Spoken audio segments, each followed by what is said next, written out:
Now, at this moment, we're still learning new details about the attempted assassination of former President Trump. That's right. CBS News has learned that Trump had a private in-person meeting with Secret Service Director Kimberly Cheadle in Milwaukee on Tuesday. And this comes as the Secret Service is receiving plenty of criticism over security failures at the rally.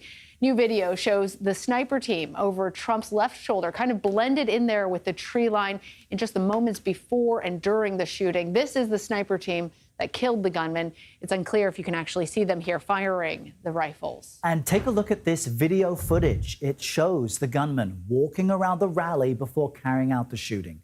Sources familiar with the FBI and Department of Homeland Security briefing to lawmakers yesterday said the Secret Service was aware of a suspicious person with a rangefinder at the rally. An analysis by our CBS News confirmed unit shows the sight line for the Secret Service counter sniper team that was closest to the shooter and that it could have been obstructed by a tree, as you see here.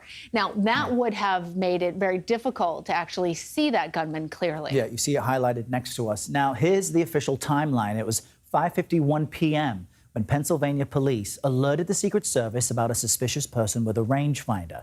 1 minute later, the Secret Service alerted snipers and ground agents about him. And at 6:03, Trump began speaking.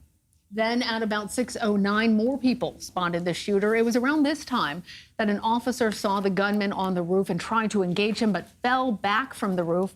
At 6:11, the first shots were fired. CBS News correspondent Charlie DeMar has been covering this investigation for us. You see him there in Butler, Pennsylvania. Charlie, what more are we learning from this new video, this timeline that shows the sniper on a roof behind Trump?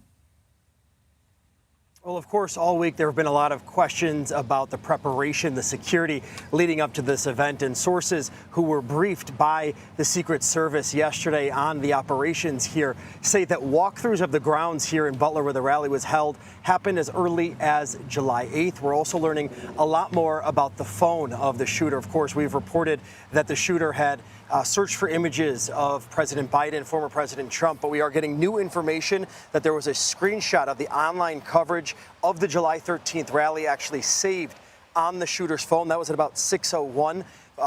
Former President Trump started speaking moments later. Also an arrest photo of Ethan Crumley. If you remember, Crumley opened fire at a school in Oxford, Michigan, at a high school there back in 2021. And the FBI, they've been busy interviewing people, about 200 interviews so far, including the shooter's parents and sister. They described him as a loner, but said he was intelligent. From the people who the FBI have talked to, that is sort of the consensus of how they describe the shooter.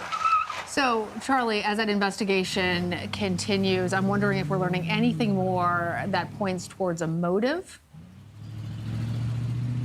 At this point, no. Again, we are getting a lot of information about the search history of the shooter, along with searching for the former president and President Biden.